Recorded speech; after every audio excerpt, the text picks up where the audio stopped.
A ceasefire agreement between Hamas and Israel has been confirmed by both parties, along with Washington and Qatar, who helped broker the deal. It would bring a temporary halt to the devastating war that's now in its seventh week. The Israeli government says over a 4-day period, Hamas is to release at least 50 of the roughly 240 hostages taken in the October 7th terrorist attack. The agreement would also involve Israel releasing Palestinian prisoners and allowing more humanitarian aid into Gaza. Joining us now from Jerusalem is journalist Nicole Jansezian. Nicole, thank you very much for joining us today. Oh, thank you very much, David. So in terms of who Hamas will release, who these hostages are, do we have any insight into who the hostages are and how that process is decided? Yes. Well, we don't have a list of names necessarily that will not be released to the public. Even when the list gets into Israeli hands, Israel has decided it will not release the names to the public at first. Hamas is supposed to release 50 children and their mothers. So it's not just, women and children. It's specifically children who are there with their mothers. At first, there was a baby that was kidnapped at 9 months old. He's now 10 or 11 months old. And so maybe he's on the list. We don't know. Children have also been defined as 18 and under because Hamas didn't want also Israeli soldiers who are enlisted. Israelis are enlisted at the age of 18 into the army. So they didn't want to agree to release soldiers at this point. So we don't know specifically who, but also Israel says that even after the 50 are released, that wouldn't cover all of the women and children or all of the mothers and children that are in Hamas custody. And they're talking about 70 to 80 total. Okay, and on the other side of the equation, we know that Israel will release some Palestinian prisoners. Who exactly are those that are being released, and do they have any links to Hamas?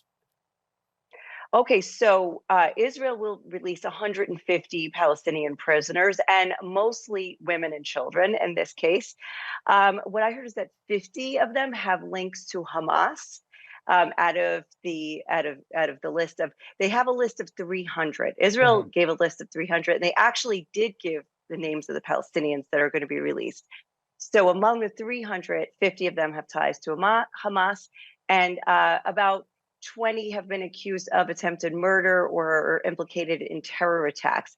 And they also, many of them are from the West Bank, and they're not necessarily from Gaza, which is where Hamas is based, but they're also from the West Bank, and some of them even from Jerusalem and from Israel proper. They're actually like Israeli residents.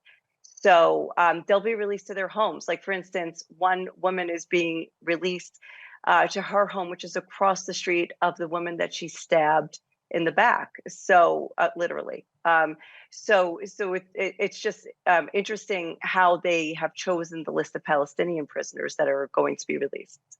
And we know that the Bring Them Home movement in Israel has really picked up. What has been the response from Israelis to the deal? Well, this is an extremely emotionally charged decision.